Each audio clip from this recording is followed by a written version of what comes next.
Gravação iniciada, presidente. Ok, boa tarde. Vamos dar início, então, à nossa sessão de julgamento do dia 17 de março de 2021, do período da tarde. Deixa eu abrir aqui a pauta.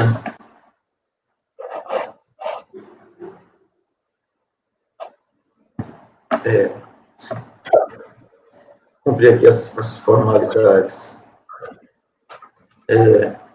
Sessão de julgamento da primeira turma da segunda Câmara, da primeira sessão de julgamento do CAF. Vão participar dessa sessão de julgamentos, conselheiros Efigênio de Freitas Júnior, Gisele Barra Bossa, Wilson Kazumi Nakayama, Jefferson Teodorovics, Fred José Gomes de Albuquerque e Neilson Cavalcante Albuquerque, que irão proferir seus votos nessa ordem também.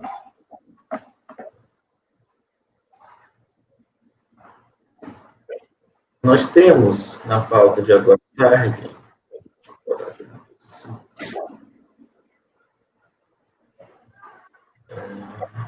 estou chegando lá.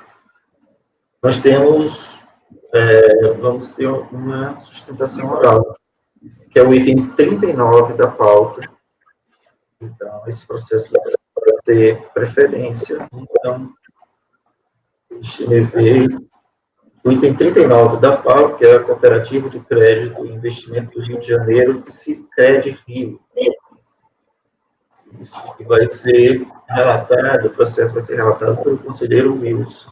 Então, eu vou pedir ao Ítalo, verifique se o patrono do contribuinte da Cooperativa de Crédito, da Sicredi, já está presente na sala de espera.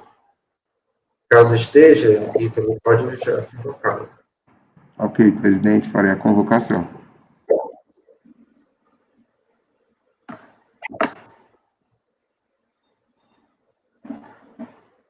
Isso eu tomo café.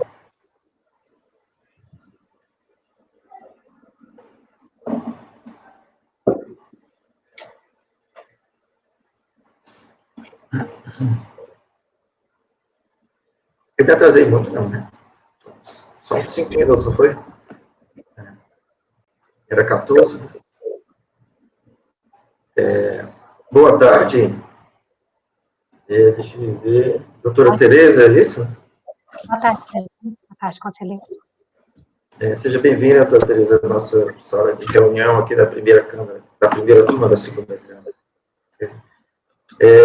Antes de mais nada, eu só queria confirmar o seu nome completo e o número de OAB, certo?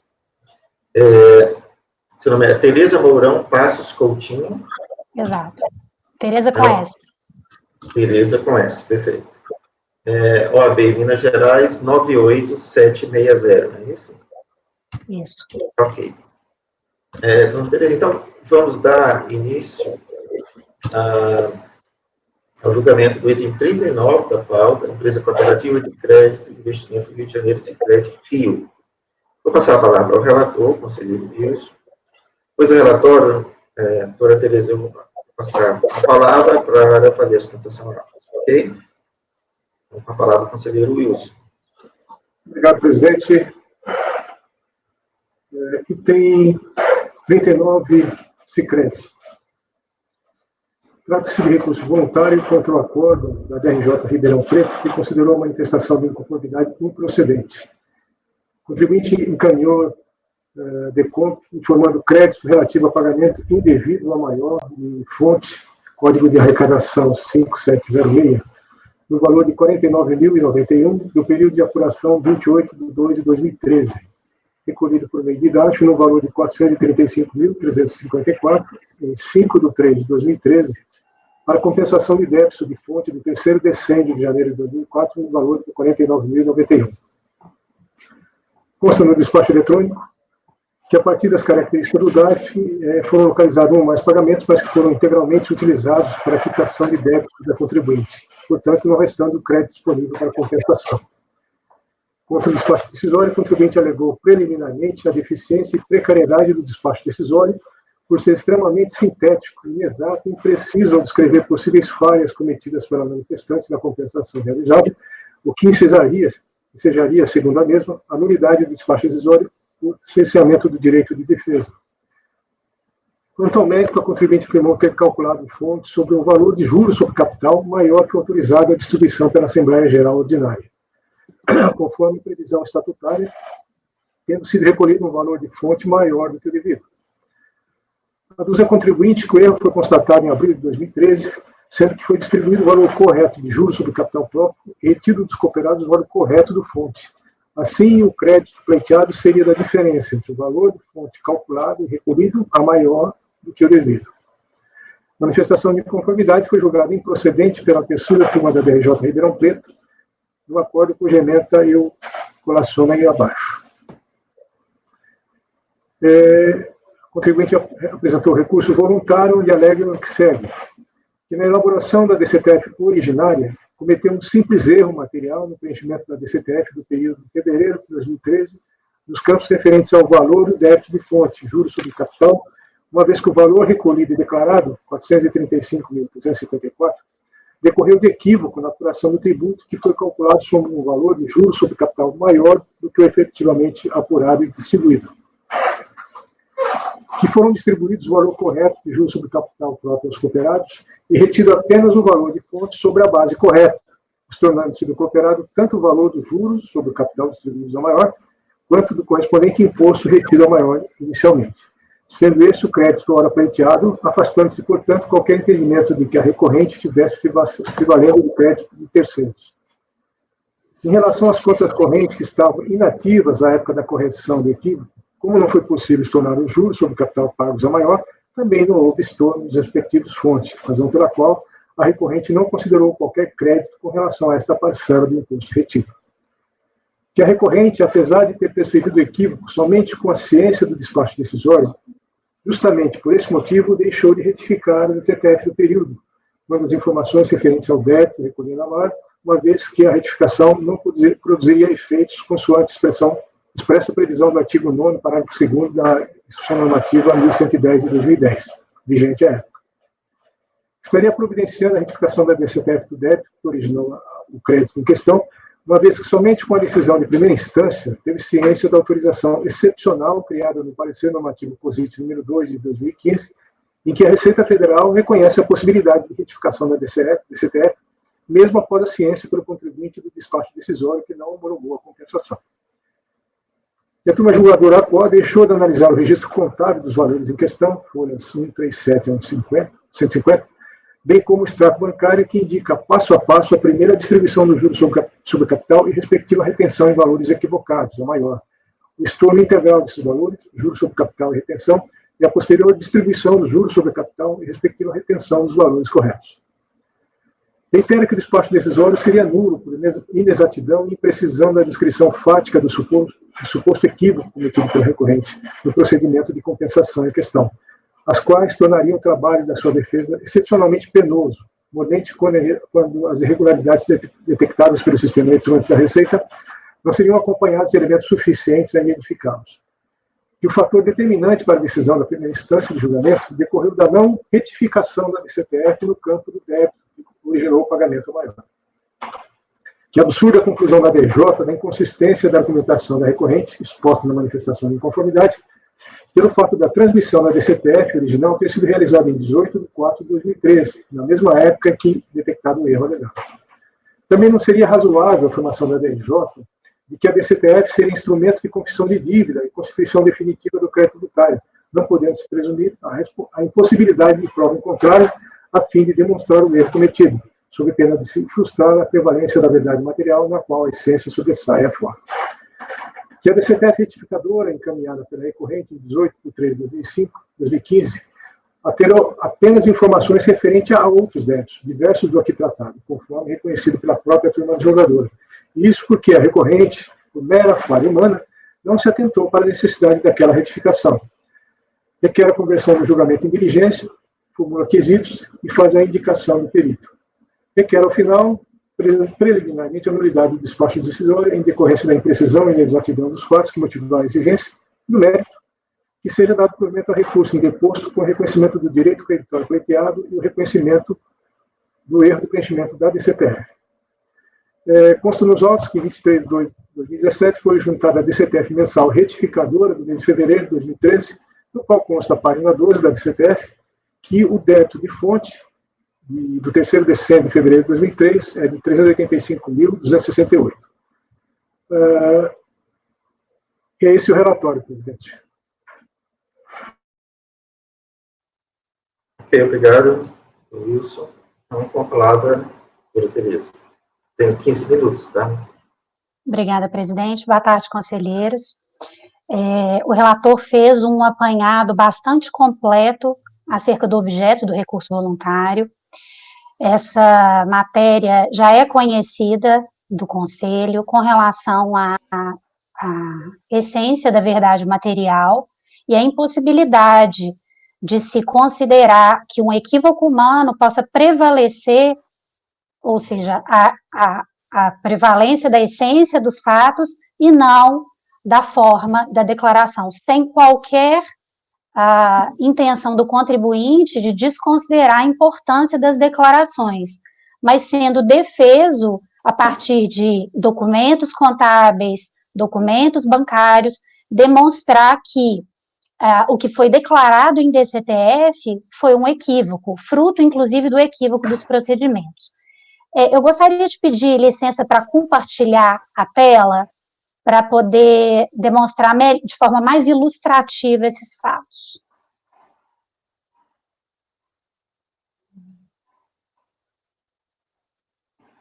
Não está me possibilitando.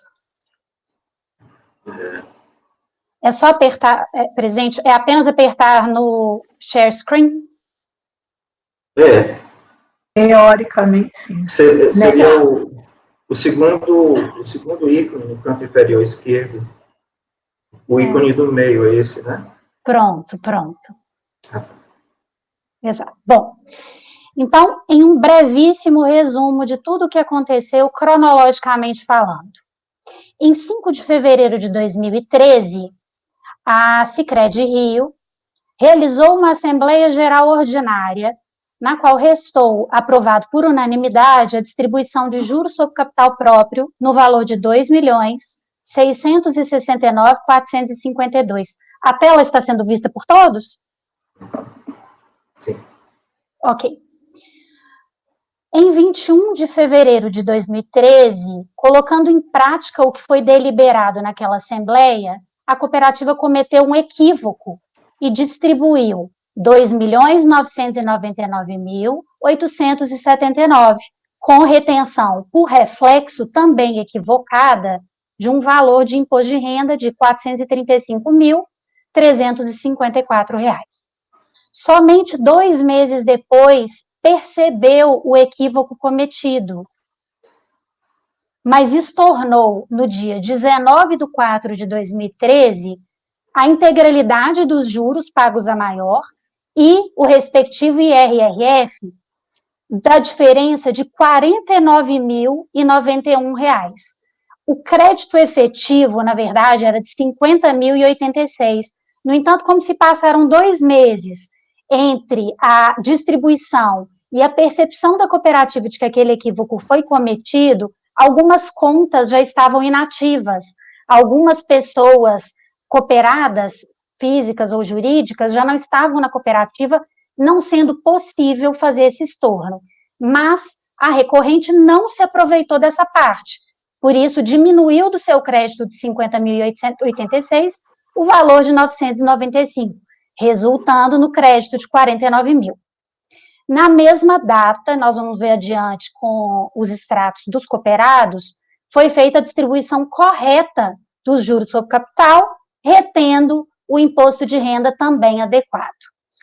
A DRJ deu um peso excessivo ao fato de não ter sido retificada a DCTF, sem considerar documentação contábil que estava nos autos. Então, desço um pouco, essas telas foram todas transcritas no recurso voluntário, mas para ficar mais fácil de enxergar. Nessa folha do livro Razão, que está na folha 144 do processo, embora esteja um pouco nublado aqui, é possível ver que num registro de 21 de fevereiro de 2013, no canto esquerdo da tela, foram distribuídos juros sobre capital próprio com a retenção de R$ 435.354. Na sequência, também nos autos, folha 147, em 19 de abril de 2013, a cooperativa percebeu que havia distribuído os juros a maior e, portanto, retido e recolhido a maior 49 mil. Lembrando que o crédito efetivo era de 50 mil, mas foram deduzidas aquelas retenções que a recorrente não conseguiu estornar.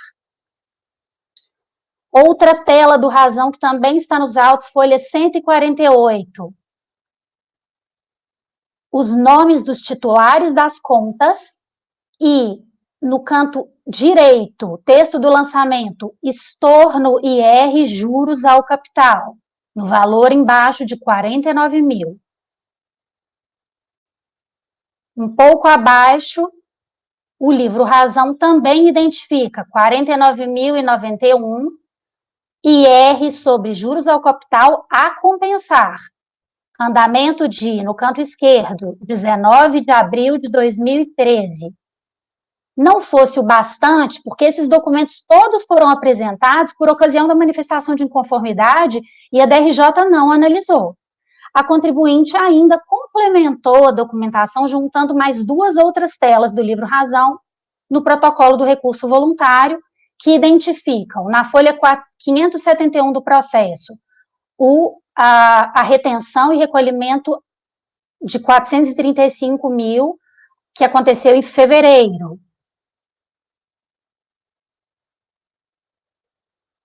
E o IR, que efetivamente deveria ter sido retido, de 385 mil, demonstrando que a diferença entre os 434 mil para os 385 mil gerou o crédito de 49 mil reais. A recorrente possuía, na época, mais de 11 mil beneficiários, sendo impossível que se juntasse toda a documentação individualizada dos extratos de 11 mil pessoas físicas e jurídicas. Ainda assim, foram juntados muitos extratos exemplificativos por amostragem, que também foram desconsiderados pela DRJ e que demonstram justamente, no dia 19 de 4 de 2013, o valor dos juros ao capital corretamente distribuídos de 5.660, no caso desse cooperado, com a retenção de 849. Em paralelo, na mesma data, o estorno dos juros que foram distribuídos em fevereiro e do respectivo IR. Isso tudo para demonstrar, não estamos falando aqui de crédito de terceiro. A recorrente devolveu ao seu cooperado a diferença do IR que foi indevidamente retida para que pudesse requisitar em nome próprio, e a instrução normativa 1717 é clara nesse sentido ao tratar de imposto retido a maior. É direito da fonte pagadora reaver este crédito se comprovada a devolução ao beneficiário final. Então, vou interromper o partilhamento da tela e retornando. A documentação é vasta, está nos autos e demonstra a materialidade do crédito. Demonstra mais que a DRJ não se atentou e não se preocupou em analisar esses documentos. Então, não houve nem mesmo uma avaliação crítica do que estava aos autos. E o que se percebe, infelizmente, a gente tem um histórico muito grande das decisões da DRJ, dando prevalência ao fato de que o contribuinte não retificou a DCTF anteriormente. Reiterando, o parecer normativo 2 de 2015 foi editado em agosto de 2015, posteriormente até mesmo ao transcurso do prazo de apresentação da manifestação de inconformidade. Ora, a recorrente, analisando a instrução normativa que cuida da DCTF, ao se deparar com uma vedação expressa de que não pode reduzir débitos em DCTF com relação a competências e atributos que estejam em procedimento não espontâneo, como é o caso, se viu impedida pela própria Receita Federal. O parecer normativo 2 de agosto de 2015 é uma excepcionalidade. Foi necessário um ato interpretativo da Fazenda para dizer é válida a retificação da DCTF mesmo após o recebimento do despacho decisório. Lembrando que o despacho decisório foi recebido muito antes ao próprio protocolo da manifestação de inconformidade. Com o recebimento da decisão de primeira instância, a contribuinte se surpreendeu com essa informação. De fato, foi feita uma retificadora da DCTF posteriormente à apresentação da manifestação de inconformidade, mas naquele momento ainda convencida da impossibilidade de se mudar aqueles débitos que estavam em procedimento fiscal, que culminou na lavratura de um despacho decisório. Então, nesse sentido, requer-se o reconhecimento da validade da documentação que comprova o crédito e, portanto, a regularidade desse procedimento. Ou, quando menos, ainda considerando que há um arcabouço grande de provas e que a contribuinte fez toda uma prova sistematizada, ao menos que se converta o processo em diligência para avaliação na Receita Federal na base. É o que se requer. Obrigado, doutora Tereza. Wilson, para proferir o voto. Ok, presidente, obrigado. O recurso voluntário atende aos requisitos formais de admissibilidade, assim dele toma conhecimento. Quanto ao pedido de sustentação oral, já passou, já foi sustentado. A recorrente alegra preliminarmente a nulidade do despacho decisório por inexatidão e imprecisão da descrição fática do suposto equívoco cometido pela recorrente no procedimento de compensação em questão, as quais tornariam o trabalho da sua defesa excepcionalmente penoso, momente quanto às irregularidades detectadas pelo sistema eletrônico da Receita não é acompanhada de elementos suficientes a identificá-las. Não assiste razão à recorrente. O fisco procedeu ao cruzamento eletrônico entre a informação prestada pela própria recorrente no PDCOMP, no caso DARF de pagamento, com a informação contida na DCTF, e constatou que todo o recolhimento foi alocado ao débito confessado. A própria recorrente reconhece que a DCTF, com o valor que considera correto do fonte, não foi retificado antes da emissão do despacho decisório. A fundamentação da decisão contida no despacho decisório, bem como no enquadramento legal, estão claramente apontados conforme se verifica do exemplo abaixo que colaciona do despacho decisório. O despacho decisório foi lavrado por servidor competente, auditor fiscal da Receita Federal do Brasil, que emitiu o ato revestido das formalidades legais com a regular intimação para que a recorrente pudesse cumpri-lo ou impugná-lo no prazo legal. O despacho decisório contém, portanto, todos os requisitos legais que lhe conferem existência, validade e eficácia. Além disso, as garantias do devido processo legal ao contraditório e ampla defesa, com os meios e recursos à áreas inerentes, foram observadas, de modo que não restou evidenciado o cerceamento do direito de defesa para caracterizar a nulidade do ato administrativo. Rejeito, portanto, a nulidade arguida do despacho decisório. Quanto ao mérito, há que se acatar a alegação da recorrente quanto à possibilidade de retificação da DCTF, mesmo após a emissão do despacho decisório, nos termos do entendimento exarado no parecer normativo COSIT número 2 de 2005, abaixo reproduzido, com realço do texto na parte pertinente ao presente caso.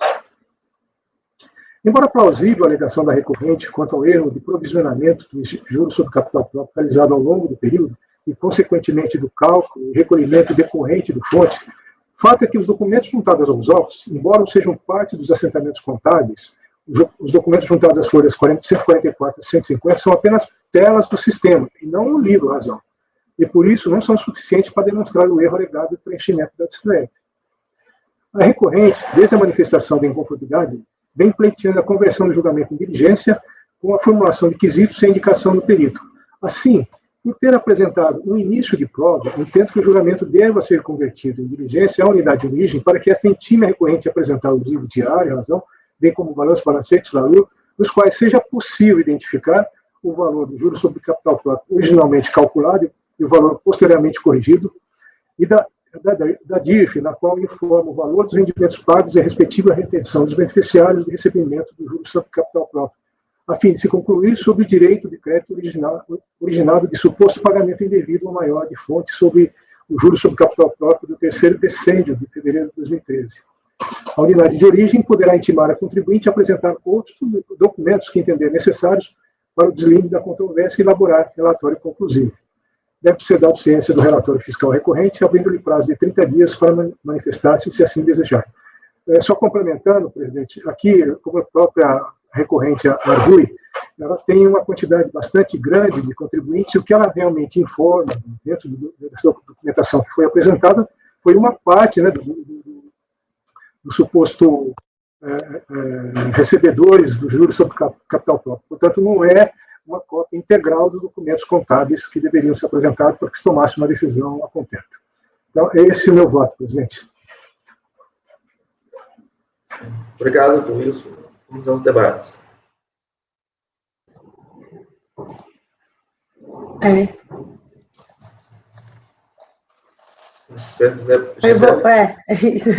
Tá bom. É o seguinte, bom, eu acho que até na própria sessão passada eu tive um caso muito parecido, né? Para mim, a contribuinte ela traz um conjunto probatório que de antemão se mostra suficiente, tá? Tanto os lançamentos contábeis quanto o estorno, enfim, os dados, números, a Assembleia Geral também ela traz as deliberações. Então, o meu caso, no mês passado, foi até com um conjunto probatório, diria, comparativamente mais frágil e mais suficiente, ao meu ver, como relatora naquele caso, para dar provimento. Aqui, muito mais razões eu encontro para isso de forma direta. Eu entendo, Wilson, que assim, num primeiro momento, a gente sempre acolhe, eu tenho essa tendência, né, que o relator é a pessoa que examinou, né, com mais detidamente o caso, e eu entendo que até, né, existiria uma potencial dúvida, dado o volume de operações para ser checada no âmbito da DRF, mas justamente, dado esse volume de informações, até de uma construção probatória um pouco inviável, no limite, eu considero suficiente todo esse conjunto em termos de lançamentos contábeis demonstrados, estornos, os valores estão batendo, a gente tem uma Assembleia Geral Ordinária demonstrando a distribuição nesse valor aqui de 2.669.452. Então, assim, os valores de retenção batem, o valor a maior frente à Assembleia Geral Ordinária também é coerente. Então, eu me convenço diante desse conjunto probatório para fingir já de antemão dar provimento ao recurso voluntário. Ao meu ver, a gente não, eu não entendo imprescindível essa diligência para a formação da minha convicção, até levantando a experiência de casos análogos e tudo mais, que realmente a Assembleia Geral Extraordinária ela acaba sendo o grande elemento de rastreabilidade, né, dos valores distribuídos e formalmente ali colocados para os sócios ou potenciais acionistas, a depender da Constituição, e, ao mesmo tempo, a gente vê esse recolhimento de forma a maior, vê esse pagamento indevido.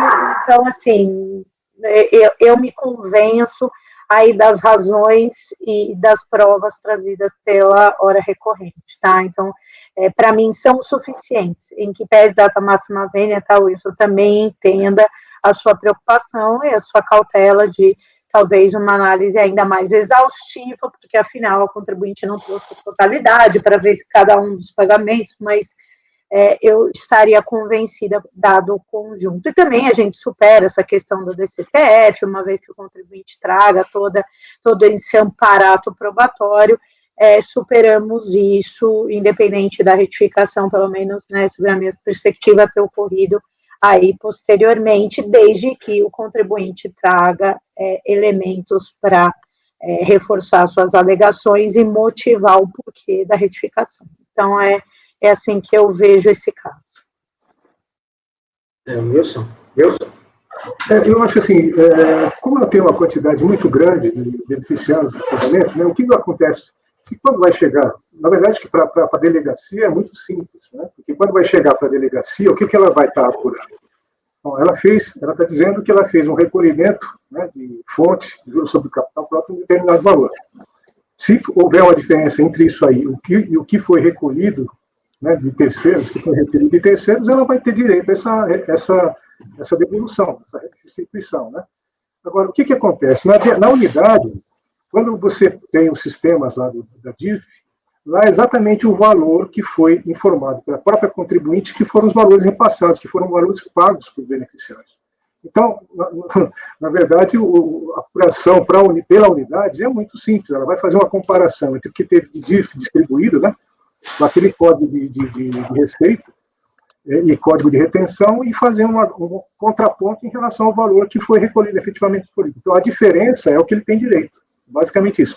Agora, em relação à apresentação da documentação de que o que foi pago por contribuinte é aquele valor, são exatamente telas de computador. Isso aí não é um documento fiscal. Então, é isso que apesar de ser uma formalidade, mas acho que a gente tem que ter uma exigência um pouquinho mais firme, né, nessa situação.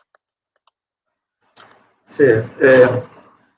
Eu pedi a palavra, fiquei com uma dúvida, porque a DRJ disse um dos fundamentos da decisão da DRJ que o contribuinte não comprovou, não apresentou provas que estava sendo alegado, né, do erro e tudo mais. Além, de, claro, da DCTF, que não havia sido retificada, mas que agora foi. A gente adota aqui o procedimento que, diante da retificação do DCTF, há necessidade de comprovar o erro que existiria na DCTF retificada. Houve erro mesmo, certo é esse valor, né, da retificadora, né, a gente tem, seguindo até aquela norma da Receita Federal, né, a ZEI da retificação do CTF, desde que haja evidências do erro, né, correspondente à retificação. A DRJ diz que não havia evidências desse erro, não havia provas. E eu, aqui no recurso voluntário, não trouxe mais provas, não trouxe. Ou, pelo menos, essa é uma dúvida, tá certo? Eu estou fazendo pergunta para o relator. E esses dados que foram trazidos aqui na sustentação oral, né, não estão nos autos, essas informações não estão nos autos, porque eu não pude olhar detidamente os autos do processo. Queria saber, porque pela sustentação oral, para mim, me parece que ficou claro, né, que houve um erro, mas a questão é saber se existe evidência disso nos autos, né, de forma que o que foi julgado, a comprovação, possa ser, inclusive, verificada. Né. Aí eu faço essa pergunta, duas perguntas ao senhor relator, Dr. Wilson. Primeiro, se não foi juntado um documento depois da decisão da DRJ. Segundo, se essas evidências foram trazidas aqui na sustentação oral, tem correspondência nos autos do processo. Vou falar isso. Eu não sei se exatamente, presidente, porque o que acontece é o seguinte, o que me ative, né, é no sentido de que a documentação que foi apresentada, né, anteriormente, ela continha essas telas que ela está dizendo, né,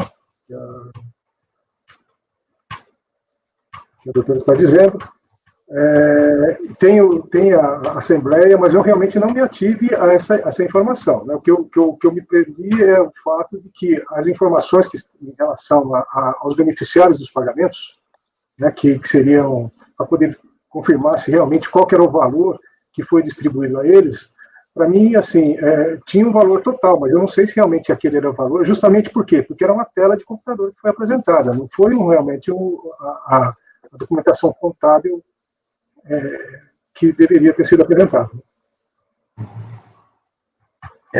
Gisele.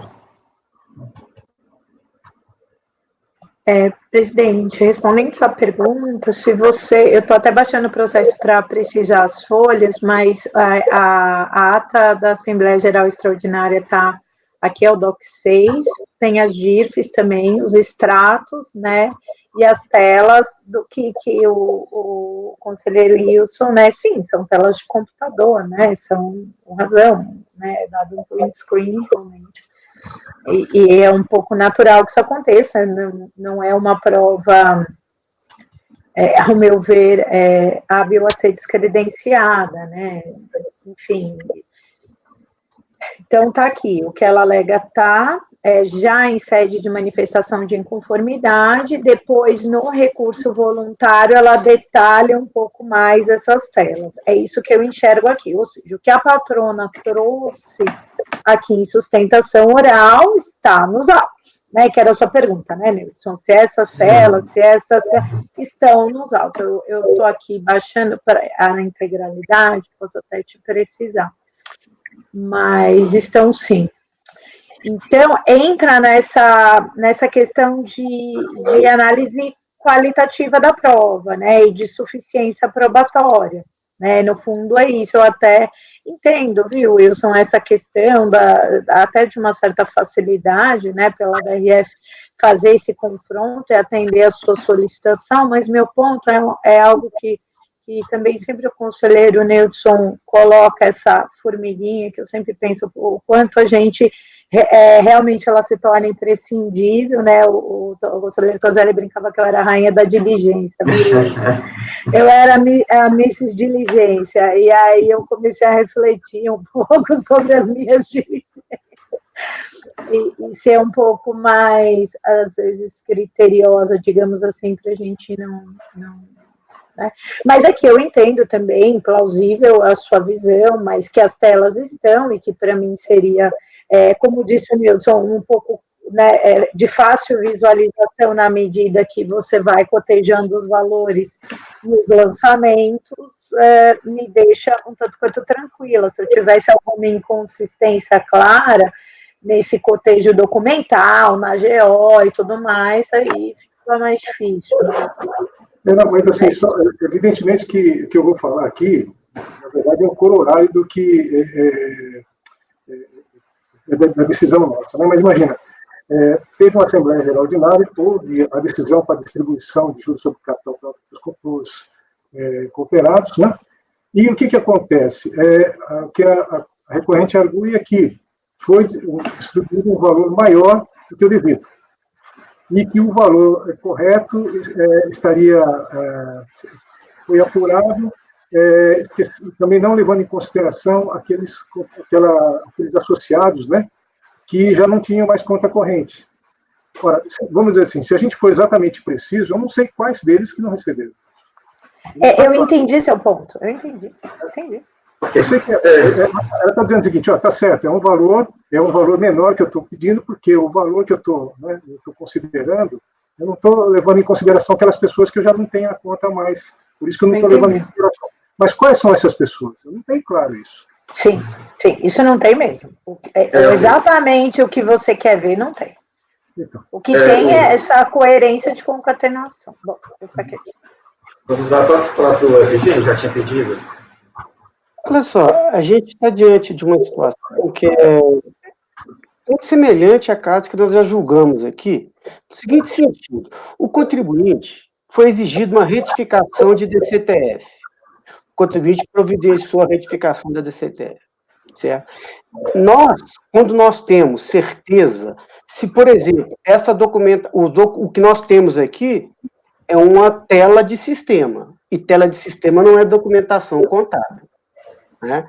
A gente sabe que isso não é. Por outro lado, isso é o início de prova que acompanha todo o conjunto probatório, essa tela de sistema, a AGO e tal. Isso tudo leva a crer que realmente houve aquele erro e, verificando a DCTF, ela foi retificada. Não é isso? Ela foi retificada, que inclusive foi o que exigiu a primeira instância. O que nós temos feito nesses casos, ao invés de converter em diligência? A gente tem feito o seguinte: a gente tem dado parcial provimento para devolver para a primeira instância, para que, à luz dessa nova documentação, sem prejuízo de intimar o contribuinte, né? Esse foi o caso, ela vai intimar e tal, verifica tudo, e lavrar reanalisar um novo despacho decisório, que é o que tem sido feito normalmente, nesses casos. À luz, porque nós temos aqui, é diferente dos casos que o contribuinte não apresenta nenhum lastro probatório. Aqui nós estamos questionando o seguinte: essa tela de sistema aqui, aí eu concordo com o relator que isso não é um documento contábil, ele está refletindo, diferentemente se fosse o documento contábil, provavelmente a gente estaria até aqui, próprio relator, salvo a necessidade de aprofundar um pouco mais, mas seria uma documentação muito mais robusta, né? Então, eu vejo esse caso aqui semelhante ao que nós já julgamos, de aquela situação de devolver para a primeira instância. Agora, caso baixe diligência, também não vejo nenhum problema, né? Não vejo nenhum problema. Bom, eu olhei aqui, né, as telas estão do processo, realmente são telas de Do razão. computador. Mas são telas do computador, não é o razão, né? Não é o documento. Né? É uma demonstração não contábil, digamos assim, uma demonstração para dar apoio ao argumento trazido, né, no recurso voluntário, mas, bom, eu acho que entendendo que o relator se posicionou no sentido de que tem indício de prova, mas a prova que foi trazida não me garante a liquidez e certeza do direito creditório, o que é necessário, né, no caso de compensação, né, a lei exige liquidez e certeza do direito creditório. Esse princípio, né, de prova indica, né, pode ser até convincente, mas não há certeza, nem liquidez, porque eu não sei o quanto, né, foi realmente devolvida, já trouxe alguns exemplos. Né? Então, acho que para entender, eu creio que a solução trazida pelo conselheiro Efigênio é a que mais está coerente com o que a gente, na nossa opinião, decidindo. Princípio de prova, certo? Então, vamos analisar, quer dizer, vamos determinar que a DRF se manifeste a partir dessa nova situação, que é CTF retificadora, esse princípio de prova, a DRF potente, não potente apresentar nova documentação, com Efigênio. A Gisele queria falar depois do Fred. Então, pode se manifestar, eu quero também ouvir a manifestação dos demais, mas eu acho que é importante. Até pela colegialidade. Eu, assim, realmente eu continuo convencida, podem ser telas, mas são as telas do razão, né? Quando você pega dentro das próprias companhias, isso é sistema. Então, você faz uma filtragem do sistema na conta respectiva, no caso de JCP, e traz isso, né? Então, assim, na verdade, eu não vejo, assim, um descredenciamento nesse sentido, de verdade. E a Assembleia também começa a me assegurar, a gente tem uma DCTF retificadora, todos os dados estão batendo, então, eu ainda estou um pouco reticente, eu entendo na linha do indício de prova, e aí talvez, se pelo colegiado entendermos que demanda um provimento parcial, considero que esse desfecho também seria tolerável. Diligência, eu acho mais complicado, vai voltar para a gente, eu acho que isso pode ser resolvido no âmbito da DRF, tá?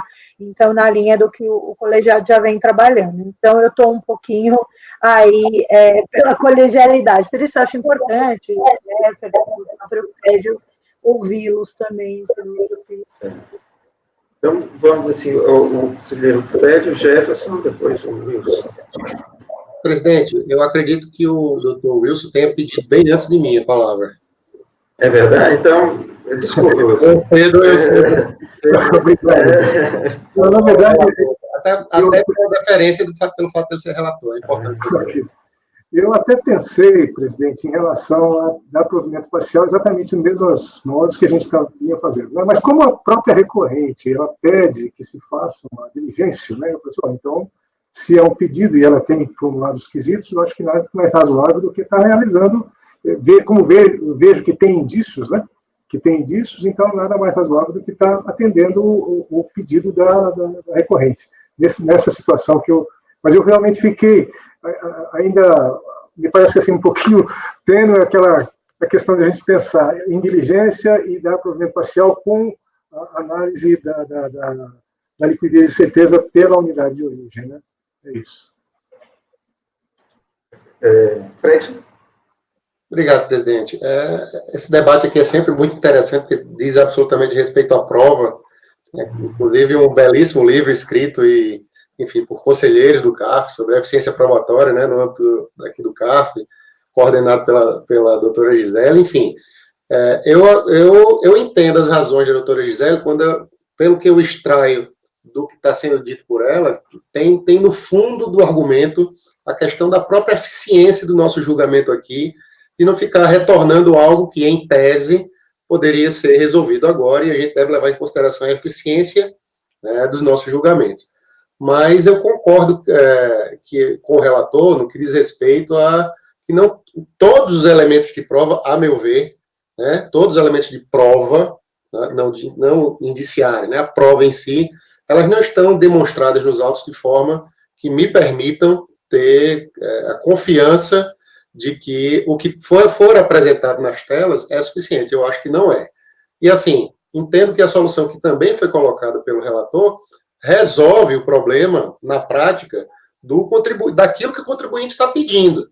Né? Porque o que é que ele quer? Ele quer que seja considerado aquilo que outrora não fora considerado. Maravilha. Seja feito o cotejo daquilo que ele queria que fosse observado e que não foi, pelas razões já apontadas aqui na decisão. Então, essa solução de não mandar, acredito eu que até uma diligência não seja o caso, porque quando se permite que o processo retorne, que abra-se espaço para juntar novos documentos, inclusive, depois do esgotamento, olha, nem sei quanto tempo tem o processo, mas do esgotamento de todas essas instâncias, o contribuinte tem toda a indicação, tem toda a oportunidade de juntar o que quiser a partir de agora e tudo ser refeito, diga-se de passagem.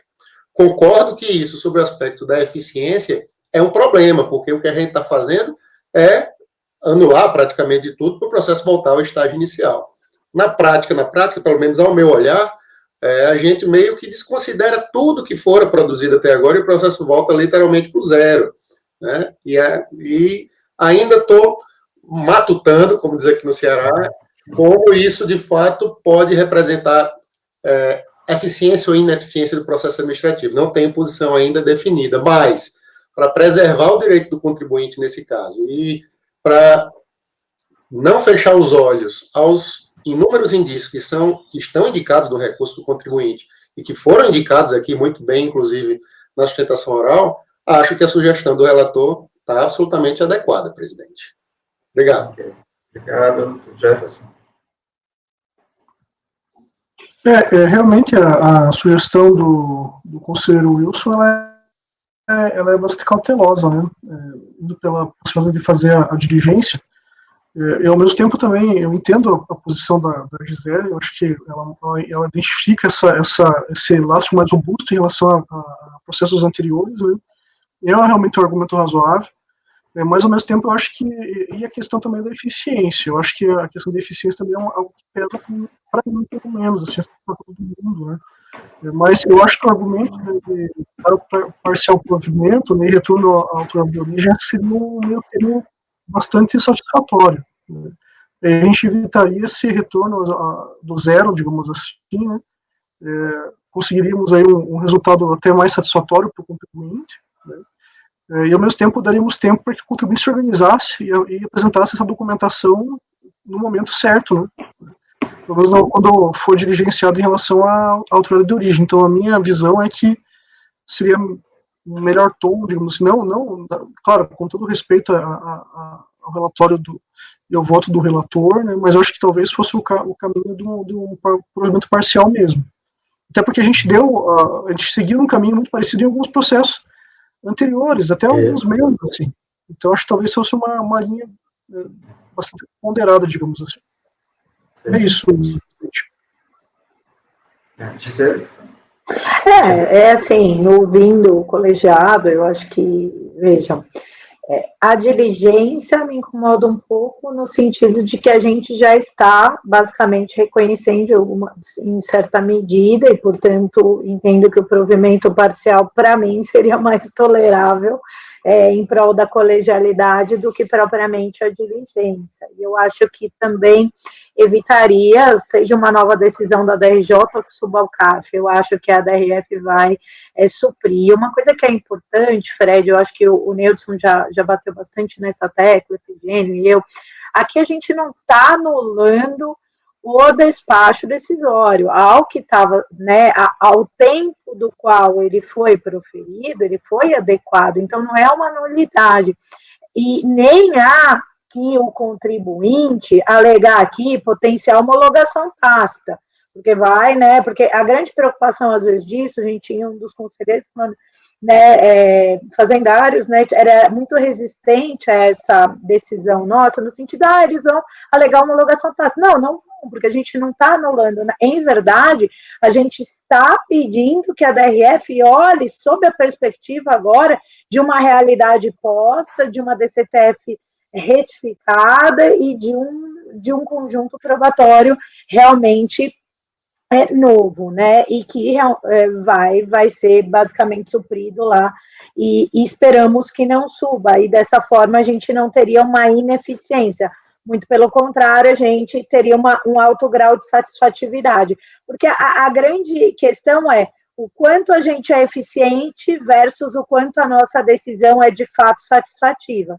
Não adianta a gente correr e falar, não, vamos ser eficientes, só que a satisfatividade da decisão, ou seja, a qualidade dessa decisão peca. Então, por isso, eu iria para essa tendência em prol aí da colegialidade, do que a gente já vem definindo. Como eu disse, para mim, de antemão, aqui há uma suficiência, mas respeito também o colegiado no sentido, e eu acho que não há nenhuma preterição de direito, muito pelo contrário, mandando para a DRF, ela vai fazer a conferência, a partir daí, muito provavelmente, o processo vai terminar ali, e o contribuinte vai ver aí seu direito acolhido. Então, eu também não tenho óbices a isso. Ok. Efigênio, depois Wilson. Só complementando, o que a gente propõe nesse caso é uma reanálise, o processo já foi instaurado, olha, reanalise esse fato à luz dessa nova documentação. Então, e aqui eu vejo um ganho de eficiência muito grande no seguinte sentido: esse posicionamento, a meu ver, ele acaba sendo mais eficiente que a diligência, por quê?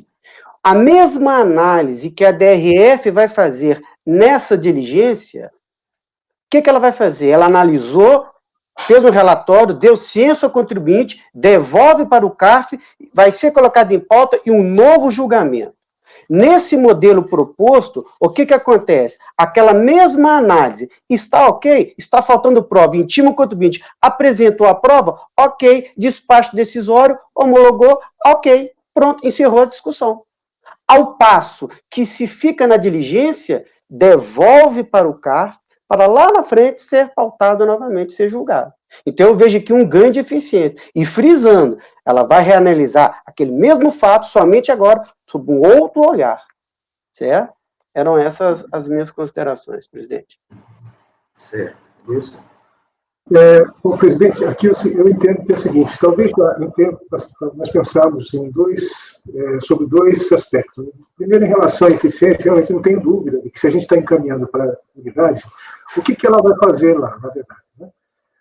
A unidade de origem, ela tem a relação dos contribuintes que receberam juros sobre capital próprio, a DIRF. Né? Então, se a contribuinte ela encaminhou a DIRF correta, né? Se ela encaminhou a DIRF correta, o valor total que foi distribuído ao sócio, ele está lá. O que a unidade faria, na verdade, né? Uma vez que já fez a retificação da DCTR? Ela vai comparar qual que é o valor que foi efetivamente distribuído e qual que é o valor que foi recolhido em DCTF. Né? Pura e simplesmente isso. Ela, na verdade, não vai ter que consultar mais nada, porque esse que consta no sistema da Receita Federal. Então, nesse sentido, eu entendo que, realmente, assim, partindo, pensando nessa questão da eficiência, se a gente encaminhar no sentido de dar provimento parcial e que a unidade faça exatamente isso que eu estou falando, eu acho que é muito mais rápido do que a gente está mandando para lá, eles prepararem o relatório e voltar para... Perfeito. Né? Então, assim, nesse caso, especificamente, assim, considerando toda a questão, me parece que está sendo convergente, né? Mesmo com os novos aqui nessa direção de estar dando provimento parcial, essa solução, eu acredito que poderia estar retificando, mudando o voto no sentido de dar provimento parcial para fazer exatamente isso, para que a unidade, né, verifique, analise em relação à DIRF que foi encaminhada pela contribuinte, para ver se o valor que ela distribuiu e o valor que foi recolhido em DCTF, e pagar essa diferença, né? Essa seria a diferença.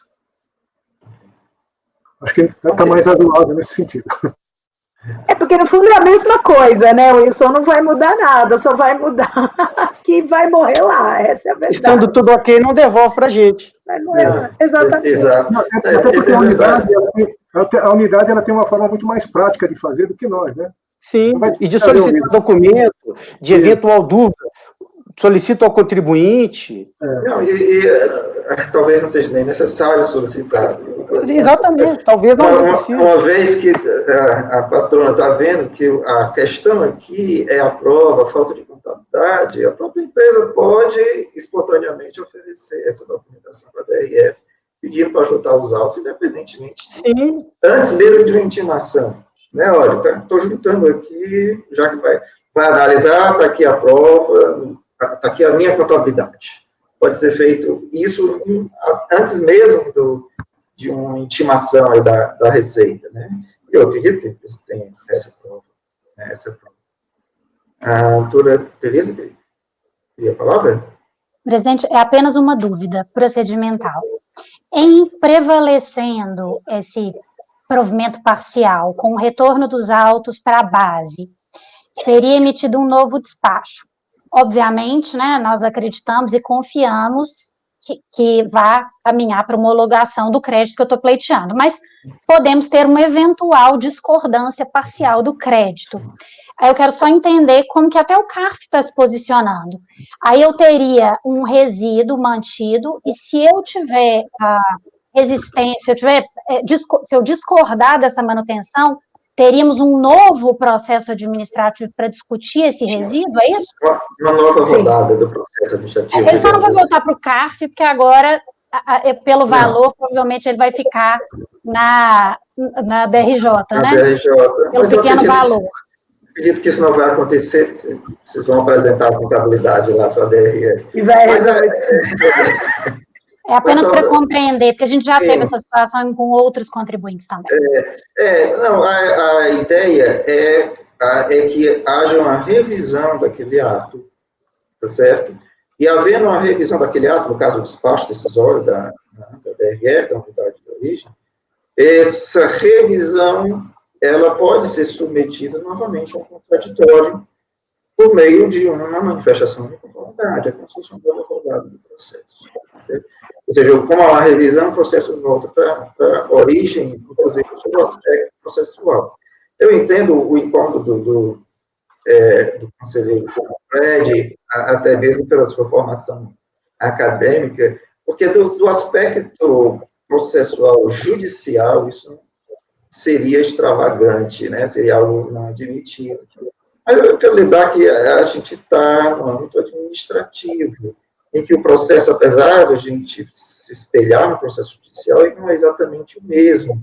Por exemplo, o STJ não manda fazer diligência, né, lá na primeira instância, né, não existe diligência, não existe revisão, né, do ato.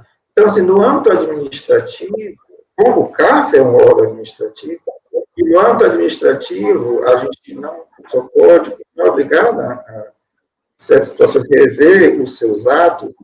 Então, assim, no processo administrativo, entendo que há essa possibilidade. É aquele momento em que a gente tem que largar o paradigma judicial, certo? E se prender aos princípios da administração, né? Se ele não apresentar a prova no momento oportuno lá no judicial, perdeu, né? Pois esse processo, esses autos num processo judicial... Seria completamente diferente. Acabado, já tinha morrido, já tinha acabado. Já tinha. Não apresentou a prova no momento oportuno, no judicial... Não tenho dúvida. Mas presidente, se me permite um adendo aqui, não é só no judicial, no processo administrativo estadual e municipal, eu, pelo menos, não conheço essa solução. E eu acho a solução do federal, aqui do CARF, inteligentíssima, diga-se passagem, por uma razão de preservar a enésima potência a verdade material. Concordo plenamente de que isso favorece e muito o contribuinte. Mas a gente ainda vai ver circunstâncias em que nós estamos mudando de volta, o contribuinte não vai ser o caso desse processo. Mas imagine, hipoteticamente, uma circunstância idêntica como essa que estamos fazendo, e o contribuinte não apresenta os meios de prova. Certo? O processo volta, ele é intimado a apresentar tudo isso que está apresentando aqui em tela de computador, mas não apresenta adequadamente. Tenho certeza que a doutora Tereza vai apresentar. Mas imagine que um contribuinte X não apresente. Ele vai ter a mesma oportunidade de se insurgir com Ctrl+C e Ctrl+V o despacho decisório. Depois, ele, claro, ele vai poder, na sua manifestação, manifestar a sua vontade idêntica. Ele pode colar a mesma manifestação. Para quê? Para jogar para frente o assunto. Depois ele vai ter a mesma oportunidade de trazer o processo de novo para cá. E aí, claro, a gente não vai, né? Vai depender. E ele pode apresentar, imagine que no recurso já, no segundo recurso voluntário, ele apresente a documentação adequada. E a gente leve em consideração a necessidade de um novo despacho decisório. Então, vejamos que a gente anda em ciclo, mas eu acho que mesmo que andemos em ciclo, os benefícios são maiores que os malefícios. Hoje de manhã eu tive uma posição do presidente, em outro caso, que disse, olha, tem certos riscos que se correm em prol, nesse caso aqui, da verdade material. Eu acho que a gente vai alcançar muito mais eficiência do que ineficiência. Mas que isso pode ficar um ciclo, né, em determinados casos, não tem a menor dúvida, que a gente pode reavaliar algo que já foi avaliado e o contribuinte agiu da mesma forma. Apresentou os mesmos documentos, porque eu não entendi. Eu concordo. A maneira como se organiza isso tem esse risco, com certeza. Mas a gente aí a gente está, nessa hipótese, a gente está trabalhando com a presunção de boa-fé do contribuinte, né? E mais do que isso, com provas já bem robustas, a gente só admite essa hipótese, né, Fred? Indícios de prova. Por exemplo, eu estava apta a dar provimento.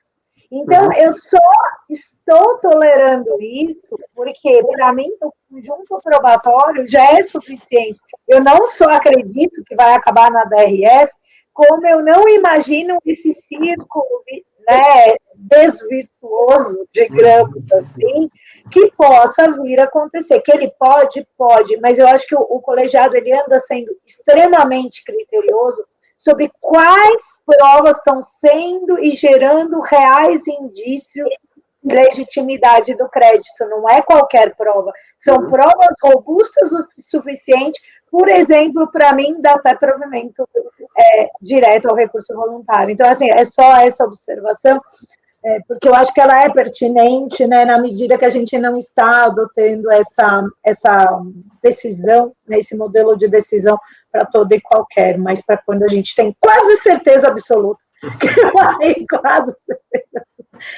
vai ser favorável e esse cotejo vai existir. E essa é a questão no processo de certeza e liquidez. Sim. Pois é pressuposto. O voto inicial do relator, o relator fez um pequeno ajuste, né? Inicial. Ainda quer falar alguma coisa, Lúcio? Não, é só isso, presidente. Na verdade, então, eu, assim, pelo colegiado, eu modifico para dar provimento parcial, né, para que retorne e que a unidade faça exatamente aquilo, né, mais simples, porque eu acho que não seria o caso, nesse caso, de estar fazendo uma comparação com os livros contábeis, uma vez que é muito simples a comparação entre a DIRF e a DCTF, o valor que foi recolhido. Eu acho que é basicamente isso. Então, eu vou retificar o meu voto no sentido de dar provimento parcial para que a unidade faça esse cotejamento.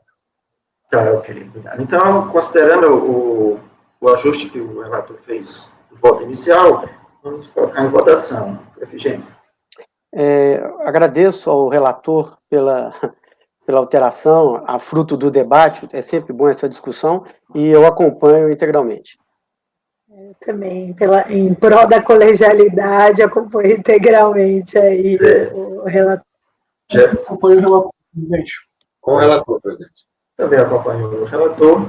Então, o resultado do julgamento do item 39 da nossa pauta foi dar provimento parcial ao recurso voluntário por unanimidade, no sentido de voltar à DRE para que ela revise o despacho decisório, pronuncie novo despacho decisório, conforme o voto do relator, ok? Então, doutora Tereza, é só esse processo, não é mais nenhum. Só esse. Só esse.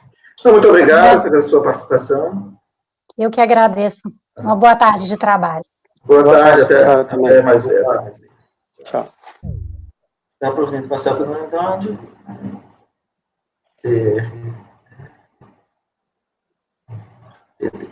Ok, colegas. Agora eu modifico, presidente. Tá certo, tá certo. Vocês estão ajustados aí, estamos todos aqui, estamos. Deixa eu só anotar aqui. Item 37 agora, presidente? Vai seguir a pauta normal da tarde? Vamos seguir a pauta da tarde. Ok. E aí a gente, se sobrar tempo, hoje que eu acredito que é bem possível que sobre, aí a gente volta para a pauta de ontem. Então, colegas, dando continuidade à nossa sessão de julgamento, vamos voltar à ordem original da pauta e dessa sessão, né, do dia 17 da tarde. Primeiro item, então, é o item 37, processo da empresa Farmácia do IPAN Limitada, que vai ser relatado pelo conselheiro Wilson. Obrigado, presidente. Item 37, Farmácia do IPAN Limitada. Trata-se de recurso voluntário contra acórdão da DRJ de São Paulo, que julgou improcedente a manifestação de inconformidade contra o despacho decisório que não homologou compensação do contribuinte. Aqui eu reproduzo o relatório da DRJ. Trata o presente processo de manifestação de inconformidade apresentada pela empresa contra o despacho que não reconheceu o direito creditório relativo a saldo negativo de RPJ do ano calendário 2002, informado no documento pré-decom. No valor de R$ 49.711,66. Por consequência, não foram homologadas compensações dos débitos declarados conforme as decompos abaixo discriminadas.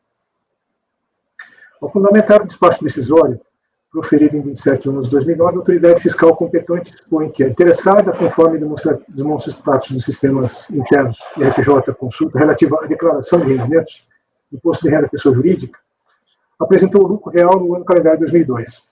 Verifica-se que a requerente quita estimativas do período em comento, ora por meio de compensações de forma direta na contabilidade, com crédito do RPJ, apurado nos anos calendários de 99 a 2000, ora que compensações em processos, conforme o DCTF de folhas 48 e 58. Relativamente às compensações efetuadas de forma direta na escrita contábil, com saldo negativo de RPJ, apurado no ano calendário de 1999, consoante cópia do despacho decisório de folha 73 e 75, referente ao processo 2003-71, essas compensações não subsistem, pois inexiste crédito de RPJ apurado no ano calendário de 1999, porque os valores dos pagamentos referentes a todos os trimestres são os mesmos declarados como devidos em DCTF. Assim, sendo os valores declarados como a pagar em DCTF nos balanços trimestrais no ano calendário de 1999 serem iguais aos valores pagos, não há possibilidade de existência de crédito nos referidos períodos. Portanto, não existindo quitação para estimativa de janeiro, fevereiro, março, abril, maio e parte da estimativa de junho, permanece a título de estimativa quitados o valor de R$ 136.240, sendo R$ 44.234,81 compensados sem processo, utilizando crédito no calendário de 2000 e R$ 92.005,43 por meio de compensações realizadas nos processos que seguem aí embaixo. Consoante planilha de folha 76, em anexo, observa-se que o somatório das estimativas efetivamente compensadas, mais o imposto de renda retido na fonte confirmada, é menor que o valor devido de RPJ após a dedução do programa de alimentação do trabalhador, apurando-se um valor a pagar de R$ 24.819. Por fim, cabe esclarecer que, apesar de confirmado em DIF apenas o valor de R$ 39.918, relativamente ao declarado pela contribuinte a título de imposto de renda retido na fonte, mesmo que a requerente retificasse por meio de comprovante de rendimentos a diferença entre o declarado e o apurado, ainda assim, não existiria saldo negativo de RPJ no ano calendário de 2002. Planilha folha 76, acima citada, resume a apuração fiscal. Eu colaciono, não sei se consegue enxergar, é um pouquinho pequeno. E assim sendo, a autoridade administrativa fiscal competente não homologou as compensações declaradas vinculadas ao presente processo. Cientificado do despacho decisório, o contribuinte apresentou em 10 de 12 de 2009 a petição de folhas 379, em que argumenta que em 2008 foi feito um levantamento geral dos pré-de-compras no período em questão, recolhido aos cofres da Receita mais de R$100 mil com as mesmas justificativas, ou seja, inexistência de saldo negativo do exercício de 1999, e alegando a dificuldade em fazer o levantamento de documentação antiga. Registra-se, após o levantamento, a constatação de saldos pendentes a serem quitados, quitaremos os mesmos com as mesmas prerrogativas do refis, encerrado em 30 de novembro do próximo passado, ou seja, sem juros e multas quando do pagamento à vista. Nesse diapasão, considerando se encontrasse em período de final de ano, pede-se que o prazo para apresentação da defesa seja estendido por mais 60 dias. Na própria petição, a folha 379, a autoridade administrativa fiscal consignou que, consoante parágrafo 7º, 8º e 9º da lei do artigo 74 da 9.430, o prazo para pagamento dos débitos não homologados ou manifestação de conformidade é de 30 dias, contado da ciência da não homologação. Então, indeferiu a solicitação. Em 23 de 12 de 2009, a contribuinte interessada apresenta a manifestação de inconformidade, que denominou provas de inconformidade, de folhas 380 a 382, em que pretende demonstrar a existência dos saldos negativos de 1999 e 2000, de imposto de renda, passivo de compensação. Nesse sentido, argumenta que a existência de saldo negativo de imposto de renda retido na fonte nos anos calendários de 1999 e 2000 é inequívoca, basta se ver a planilha em anexo. Nos anos calendários de 1999, não existem compensações através da forma direta na contabilidade, o que verificamos que as compensações se iniciaram em 2000, valores compensados nos meses de janeiro, fevereiro, março, abril e novembro, compensados os valores parciais, conforme tabela 1 anexa. Quanto ao ano calendário de 1999, demonstramos através de planilha as origens dos valores compensados, tabela 1, e 2, juntamos a planilha dos anexos que comprovam a existência dos saldos. E 3, demonstramos através de planilha do imposto de renda retido na fonte sobre aplicações financeiras, tabela 2, e 4, juntamos a planilha e os anexos. Aí ela faz a demonstração dela. Quanto ao ano calendário de 2000, juntamos a planilha de demonstração do imposto de renda de 2000, tabela 3, mais a tabela 4, a apuração do imposto de renda retido na fonte sobre aplicações financeiras, e juntamos toda a documentação necessária para sua comprovação. E prossegue.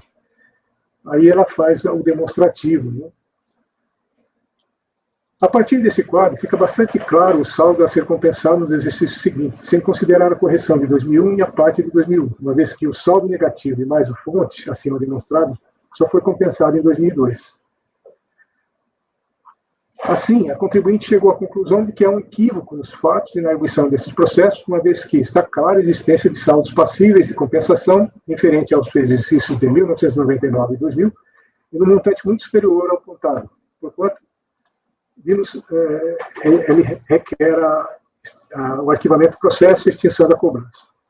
A manifestação de inconformidade foi julgada improcedente pela 8ª turma da DRJ de São Paulo, resumidamente pelos seguintes motivos. 1.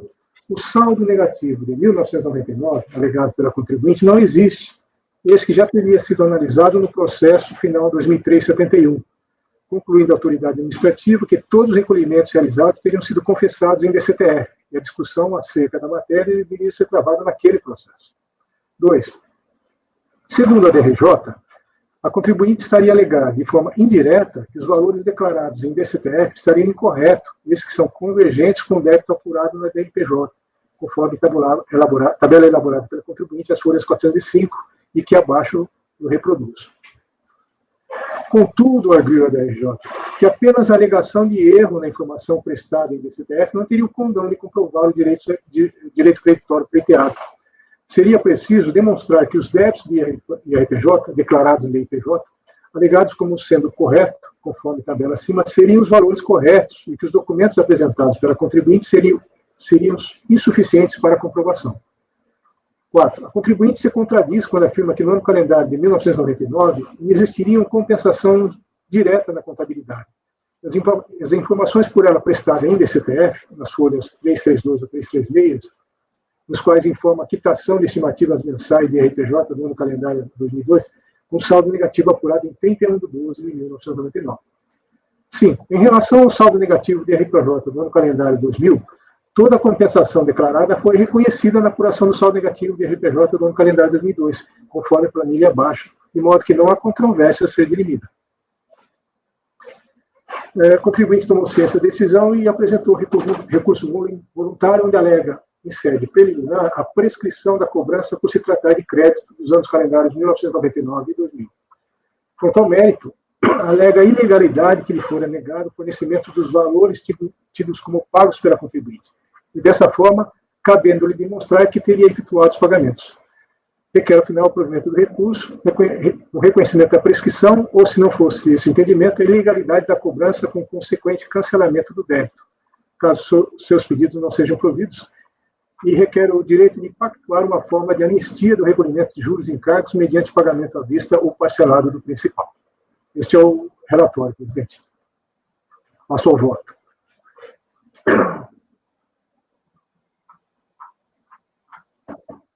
O recurso voluntário atende aos requisitos formais de admissibilidade e assim dele toma conhecimento das preliminares de nulidade. A recorrente argue a prescrição de cobrança por se tratarem de créditos de 1999 e 2000. Constata uma clara confusão de conceitos por parte da recorrente. É que no PDCOMP, final 3467, analisado nos presentes autos, cujo crédito pleiteado é relativo a saldo negativo de RPJ do ano calendário 2002, os débitos compensados não são dos PAs de 1999 e 2000, mas dos PAs de 2003, 2004 e 2005. Assim, não há que se falar em prescrição de cobrança de crédito dos PAs de 1999 e 2000. O que a recorrente poderia arguir seria eventual prescrição de cobrança dos débitos declarados nas decomps dos PAs de 2003, 2004 e 2005. Mas, para isso, deveria fazer a comprovação de que a notificação da cobrança ou eventual inscrição em dívida ativa da União teria sido realizada fora do prazo. Talvez a recorrente pretendesse arguir a homologação tácita da compensação, mas isso também não ocorreu, visto que o PERDECOMP final 3467 foi encaminhado em 28 de 5 de 2007 e o fisco emitiu o despacho decisório em 27 de novembro de 1999, do qual a recorrente tomou ciência em 8 de dezembro de 2009. O despacho decisório foi emitido, portanto, no prazo de 5 anos que o fisco tinha para analisar a compensação, não havendo que se falar em homologação tácita. Por fim, talvez a resignação da recorrente seria quanto à análise pelo fisco das parcelas componentes do crédito que a recorrente declara como sendo de saldo negativo de RPJ dos anos calendários 1999 a 2000. Mas também isso não lhe socorre. É que a verificação da existência e composição do saldo negativo de RPJ não se submete às regras de decadência previstas nos artigos 150, parágrafo 4º e 175, inciso 1º do CTN, desde que não implique lançamento do crédito tributário. É que se trata de dever das autoridades administrativas verificar a existência, a liquidez e certeza do crédito alegado na teor do artigo 170 do CTN. Afasto, portanto, a preliminar arguida de prescrição. Quanto ao mérito, a recorrente alega que o fisco não lhe teria fornecido a documentação dos valores que alega ter pago. Não assiste razão a recorrente quanto a essa questão. Ora, está claro no despacho decisório que, em relação às parcelas de crédito declaradas, quais foram as que o fisco não reconheceu. No despacho decisório, no 1031, da DRF Caxias do Sul, juntado às folhas 361 e 363, a autoridade administrativa não apurou o saldo negativo. Esse que o RPJ devido informado na DIPJ foi de 206.509, com dedução de 5.532 do PAT, imposto retido na fonte, apurado em DIRF, de 39.918, estimativas mensais de RPJ compensada ou paga de 136.240, resultando em imposto de renda a pagar de 24.819, conforme a planilha abaixo. Percebe-se claramente na planilha acima que a autoridade administrativa reconheceu a quitação das estimativas de julho a dezembro de 2002 e de parte da estimativa de junho, que totalizaram 136.240, sendo 44.234 relativa à compensação com saldo negativo e 92.005 relativa à compensação com processo. O fisco não reconheceu a quitação das estimativas de janeiro a maio e parte de junho de 2002. Caberia, portanto, à recorrente a comprovação da quitação dessas estimativas. Nas DCTFs do primeiro e segundo trimestre de 2002, juntadas às folhas 332 e 336, a recorrente declara a quitação das estimativas mensais de RPJ com saldo negativo apurado em 31/12 de 1999. Segundo o entendimento da DRJ, a recorrente estaria alegando, de forma indireta, que os valores declarados em DCTF estariam incorretos, eis que não convergentes com o débito apurado na DPJ. A recorrente não apresentou comprovação de erro no preenchimento da DCTF e na manifestação de inconformidade, tampouco no recurso voluntário, mesmo após a observação contida no voto condutor do acordo de RA. Observo, porém, que as estimativas de fevereiro, março, abril, maio e julho de 2002 foram confessadas em DCTF, conforme planilha juntada às folhas 332 e 336. Segundo a DRJ, as compensações foram sem processo, conforme planilha abaixo reproduzida. Considerando que a recorrente confessou os débitos de estimativas em DCTF, mas compensadas sem processo, entendo ser necessário verificar a situação desses débitos, pois caso tenha havido a cobrança e recolhimento, a recorrente teria o direito a utilizá-lo na compensação. Como não consta nos autos a comprovação do pagamento desses débitos compensados em DCTF, entendo necessário questionar a unidade de origem. Quanto à parcela de imposto de renda retido na fonte, a recorrente declarou no PEDECOMP final 3467 terem sido retidas com o Código de Receita 3426, aplicações financeiras de renda fixa, o valor de R$ 49.711,66 da fonte pagadora CNPJ final 00196. A autoridade administrativa reconheceu como retidos apenas R$ 39.918,22 de 4 fontes pagadoras, conforme DIF juntada a folhas 344 e 346. A recorrente não se manifestou sobre reconhecimento parcial do fonte do ano calendário de 2002 pela autoridade administrativa na manifestação de inconformidade. Trata-se, portanto, de matéria precusa. Considerando assim exposto, voto em converter o processo em diligência à unidade de origem para que essa elabore relatório informando qual a situação dos débitos de estimativa de RPJ confessados em DCTF dos meses de fevereiro, março, abril, maio e junho de 2002 da recorrente. Deverá ser dado ciência do relatório recorrente, intimando a manifestar-se no prazo de 30 dias a contar da ciência, caso desejar, após que os autos sejam devolvidos ao CARP para a continuidade do julgamento. Assim, presidente, o que acontece é o seguinte, a compensação, pelo que consta, foi feita na contabilidade. Foi feita na contabilidade, mas confessada em DCTV. Então, se a gente não tem informação de que realmente foi pago essas estimativas, a gente não tem como avaliar se realmente elas poderiam ser incluídas na apuração. Como é na contabilidade, a gente não tem nenhuma informação de que houve realmente a quitação dessas parcelas. É isso. Ok. Debate.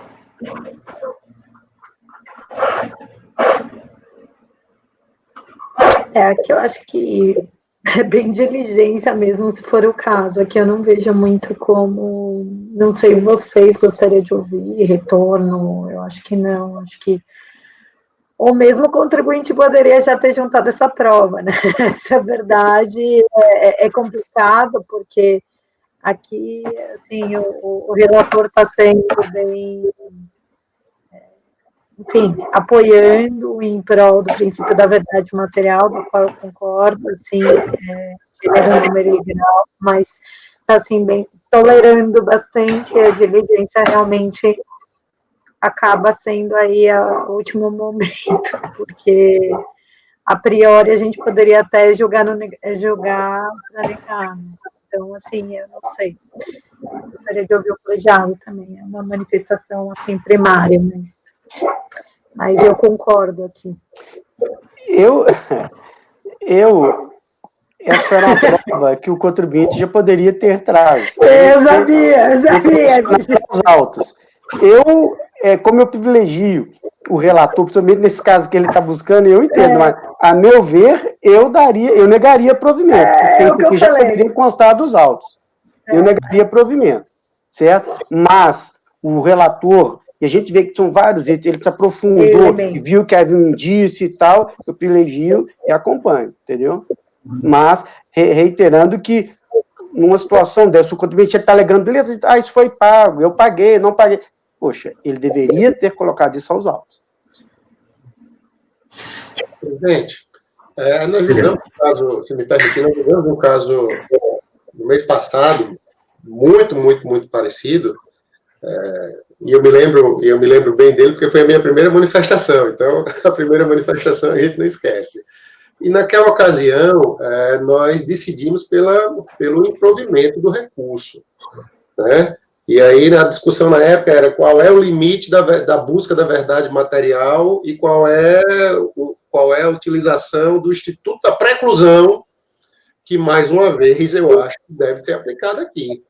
Eu não entendo. Se durante todo o processo administrativo é dada ao contribuinte a oportunidade de juntar um comprovante de pagamento, se isso não está sendo sequer controvertido no recurso, diga-se passagem. Exato. O recurso dele é de 2 páginas, salvo engano, meramente protocolar de verdade, questionado em meio parágrafo a questão da prescrição e pedindo que seja julgado improcedente, que seja dado provimento para garantir o direito dele. Então, assim, esse é o caso típico de recurso protocolar, que não há elemento sequer de sugestão do contribuinte, no que diz respeito a isso, que de forma muito adequada, eu entendo as razões do relator, a verdade material, que é um princípio que norteia, mas que não é um fim em si mesmo, como tudo, né? Nada deve ser tudo como fim em si mesmo. Eu acho que é caso de improcedência.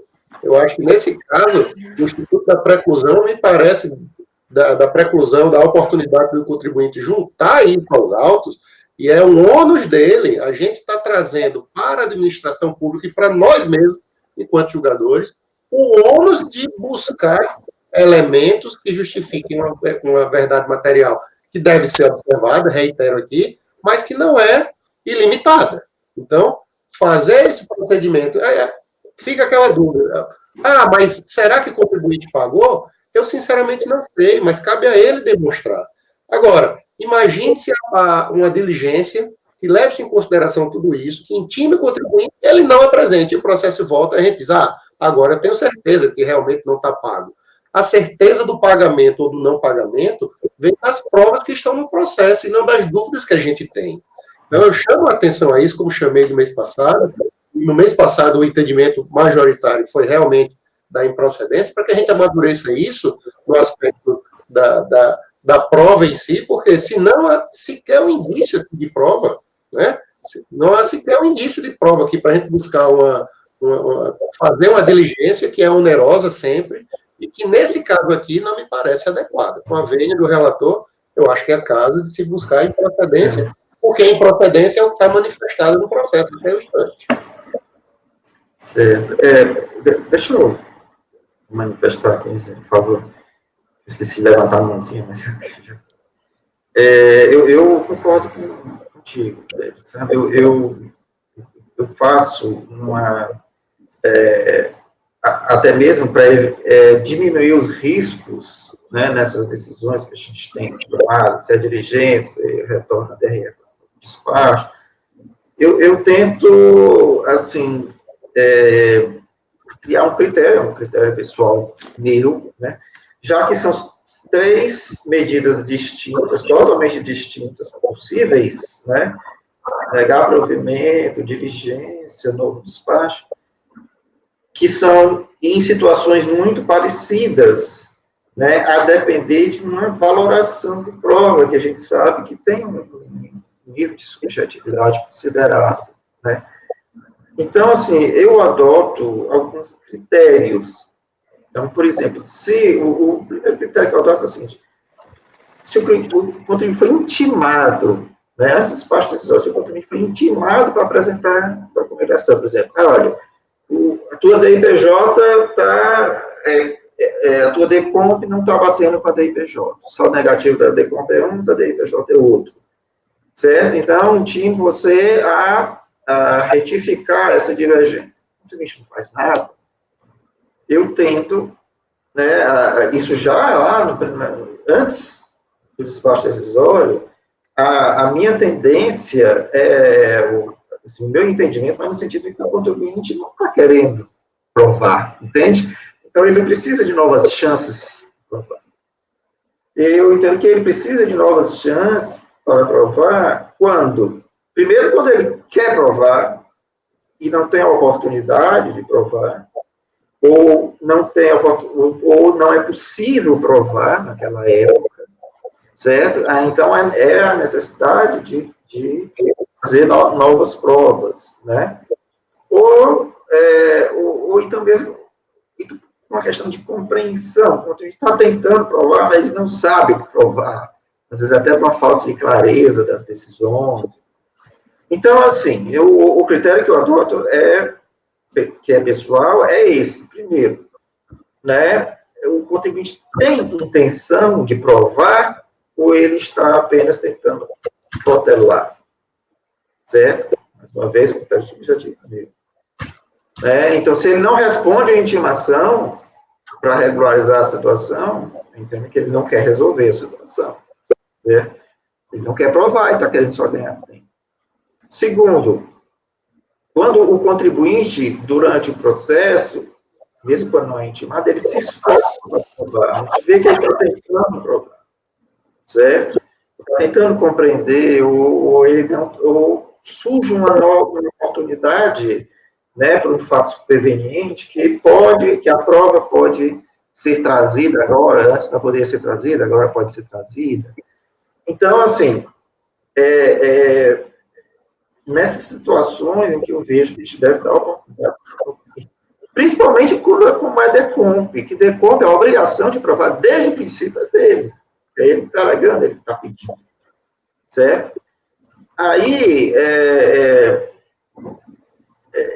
e aí eu concordo com o Tio, assim, que nesse caso, eu não vejo nenhum esforço para mostrar o direito dele. Até pelos argumentos dispersos que ele traz, né? São argumentos assim, né, que não atacam bem o mérito mesmo, né, da questão. Ele vai sempre tangenciando ali o mérito, né, coloca ali no meio, mas não ataca o mérito, não entra no mérito, sabe? Então, nesse caso aqui, eu concordo contigo, que não assim, que nesse caso dá a nova chance ao contribuinte para provar o risco, né, de a gente, digamos assim, somente perder tempo, né, sem nenhum resultado positivo, que é muito grande. Porque, assim, a gente vai fazer diligência ou vai retornar a DMF em homenagem ao princípio da verdade material. Então, essa verdade material tem que ser, pelo menos, vislumbrada pelo julgador, certo? E nessa configuração aí, eu não vislumbro uma verdade material favorável ao contribuinte, entende? Não é só uma questão de dar certeza em determinado grau, ou de dar liquidez para saber exatamente quanto entende? Para mim, falta substância mesmo no direito, entende? Falta substância. Ô, Nilson, nesse caso, ainda mais quando a DRJ delineou bem os pontos, né? Os detalhes.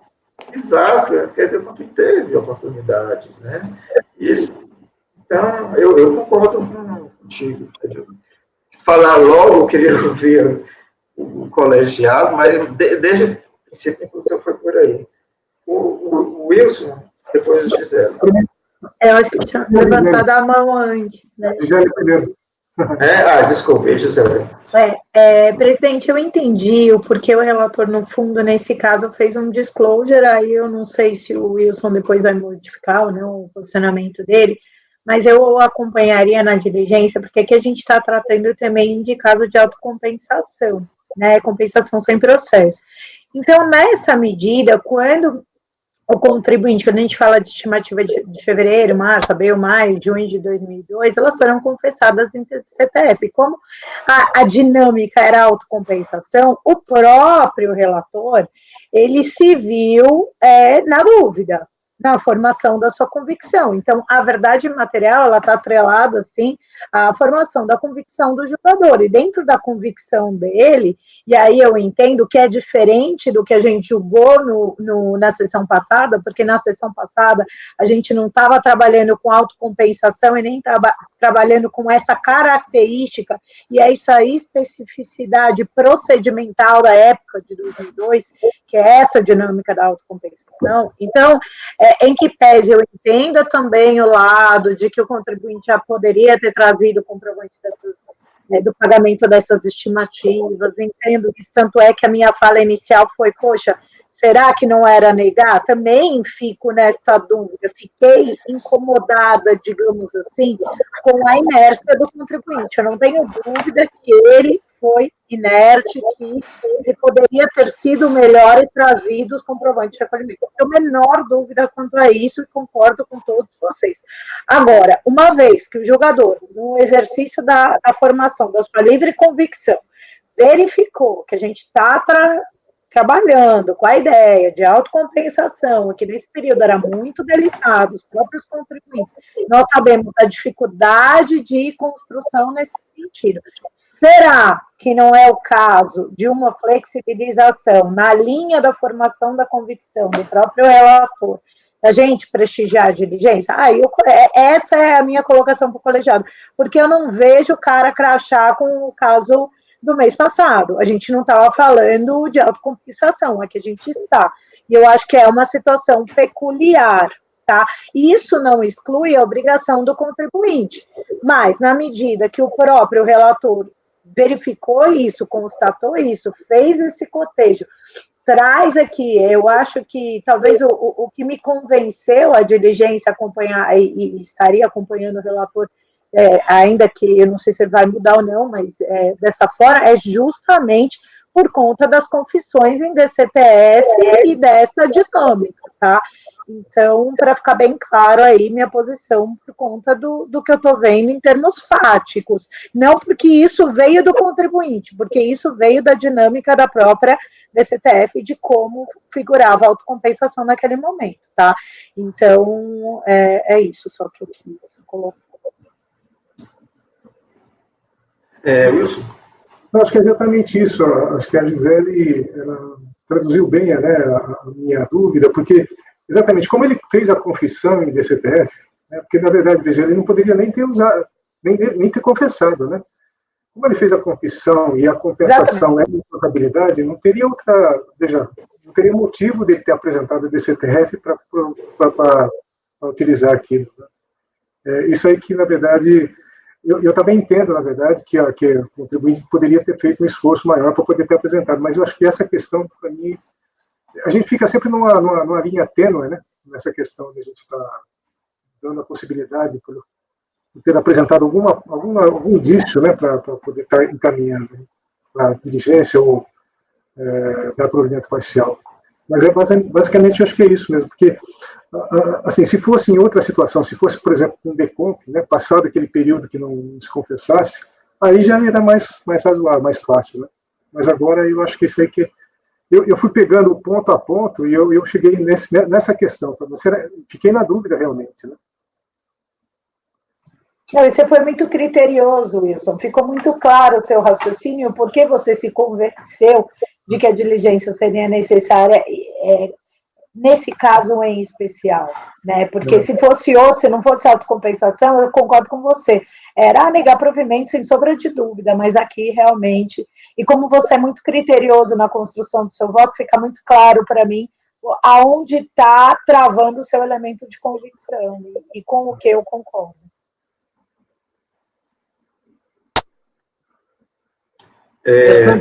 Presidente, Alguém mais está inscrito? Só para... Na verdade, assim, esse é o meu convencimento realmente que para poder estar realmente tirando essa dúvida, né? Mas, assim, só para, se por acaso for vencido, né, for negar provimento, na verdade, assim, o fato é basicamente essa questão. Como ele não apresentou documentação, eu acho que é muito mais fácil para eleger o voto vencedor. Eu estou olhando aqui, assim, a DRJ pede, né? diz que não foi comprovado. Uma noção reclamada, saldo negativo de 2000, registro toda a compensação declarada, que toda a compensação, diz que toda a compensação declarada foi considerada no cálculo do saldo negativo de 2002, conforme a história da planilha também 60. Aí, fevereiro, março, abril, maio, junho, julho. Quer dizer, a própria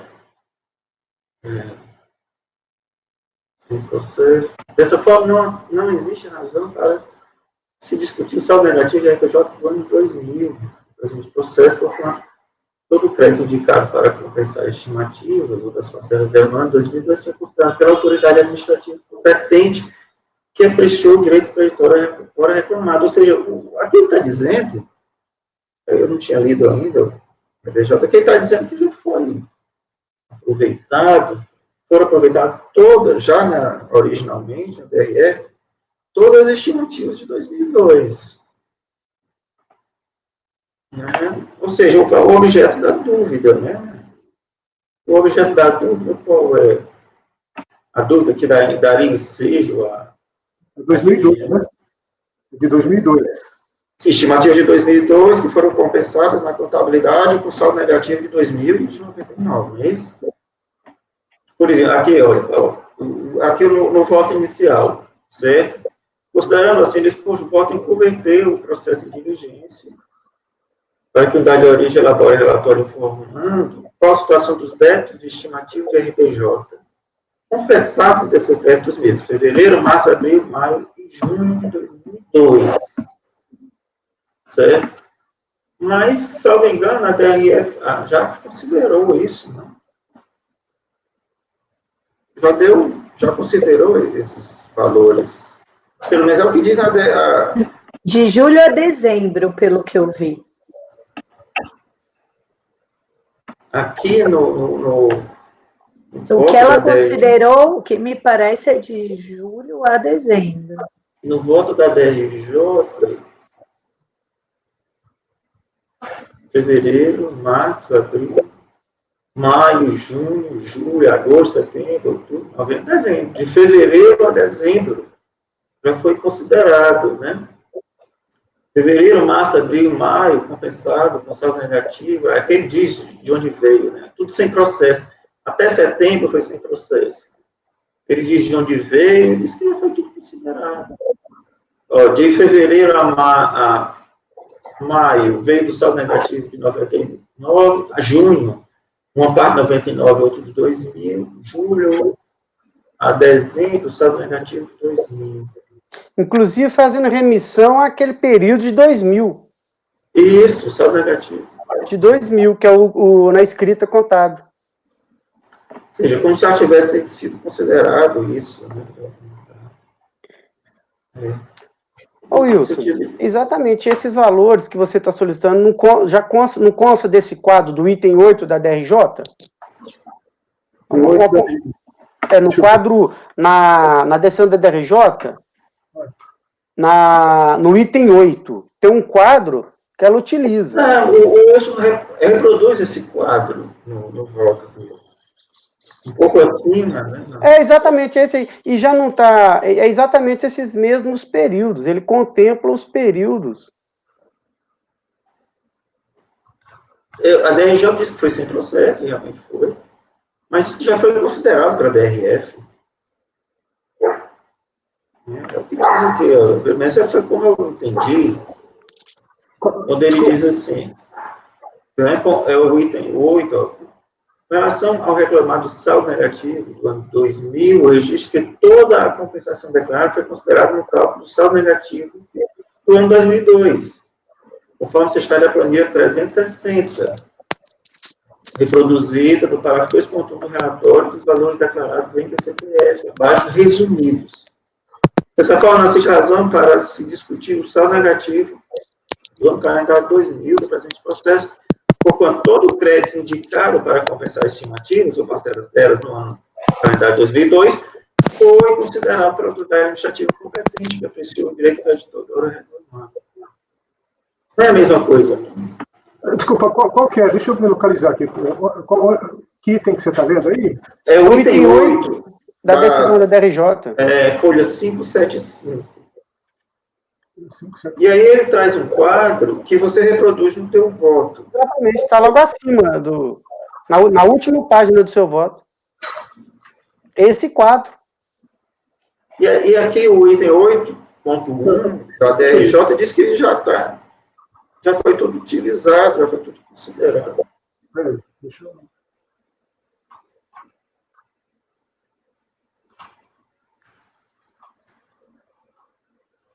Vamos ver aqui na... Deixei todo o texto.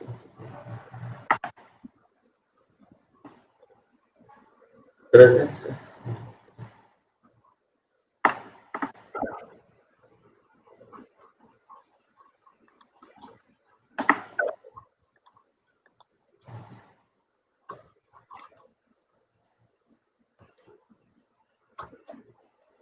Vamos lá na fonte, vamos lá na espaço visual. 360. Está no volume 1. Volume 1. Ela está abrindo aqui. Folha 360? Não. O espaço decisório. Mas o quadro está na DRJ. O quadro está na folha 575. 575. Achou aí, né, Gisele? Eu achei que ele estaria contemplando. Estou olhando aqui, deixa eu ver o despacho decisório também, porque agora eu fiquei na dúvida. 575 do e-processo ou é? E-processo. E-processo. E-processo. É o acordo do DRJ.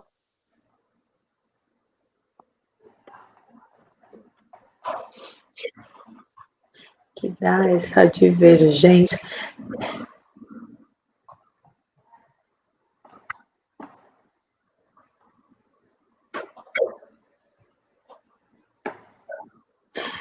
Eu acho que a divergência está justamente, pelo que eu estou vendo aqui, entre DCTF e IPJ, né?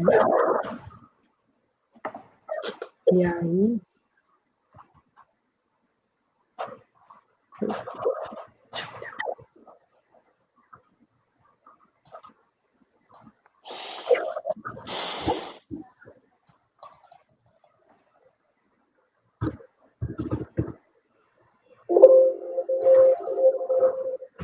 Ele não faz uma tabela.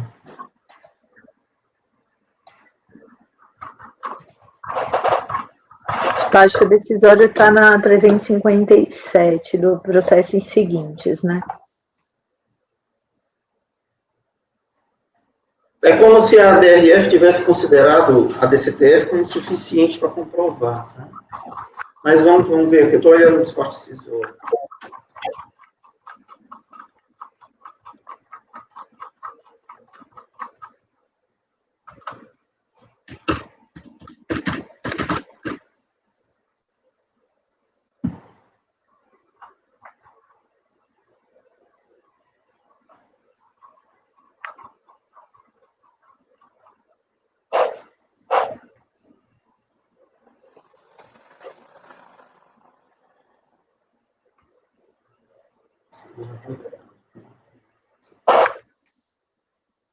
Ele verificou a compensação na escrita contábil dele e desconsiderou por inexistência de saldo, né?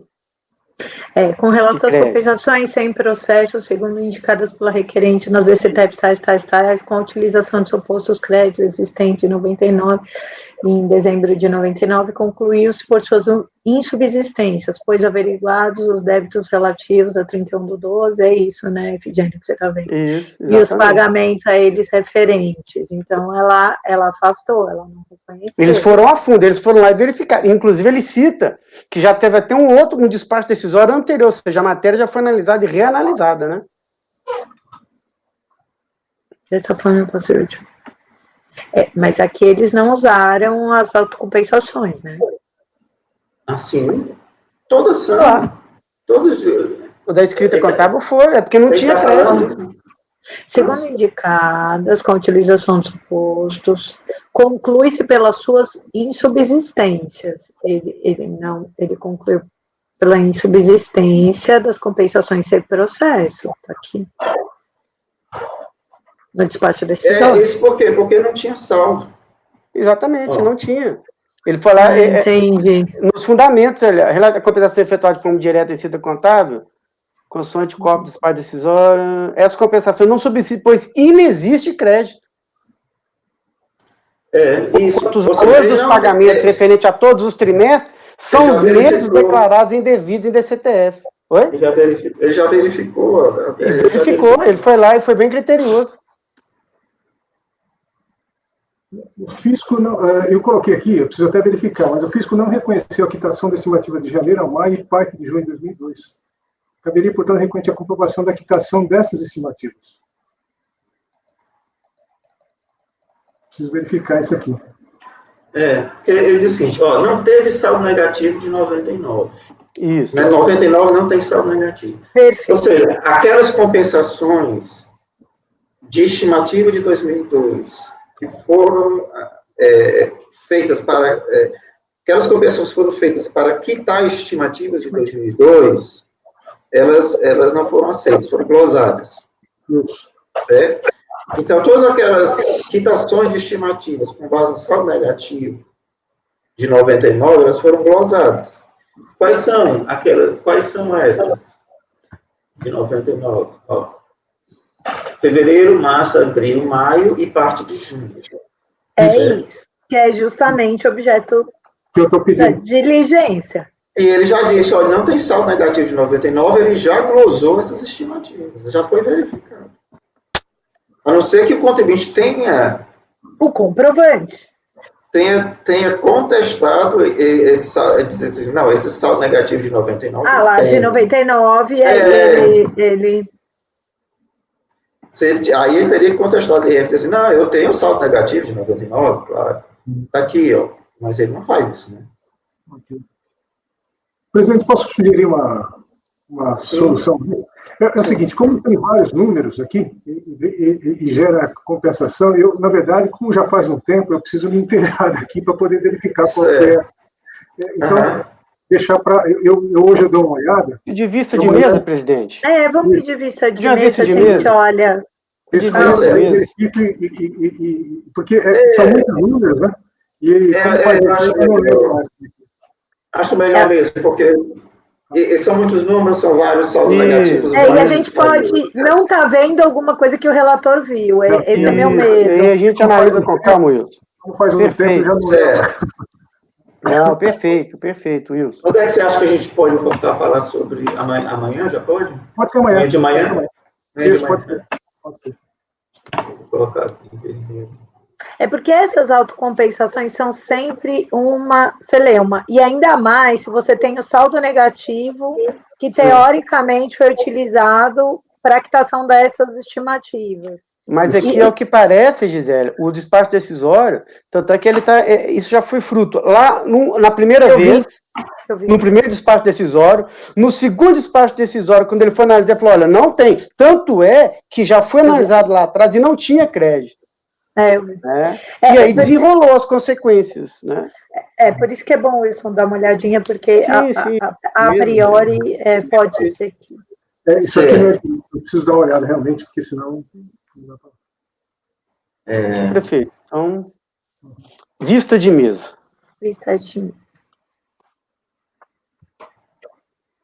Mas se ninguém se induz aí, pronto. Esse é o item... É o item 37. Então, colegas, que horas são? Já são 4 horas, está na hora do nosso intervalo. Vamos dar 10 minutos de intervalo, certo? E aí a gente retorna daqui um pouquinho. Ítalo,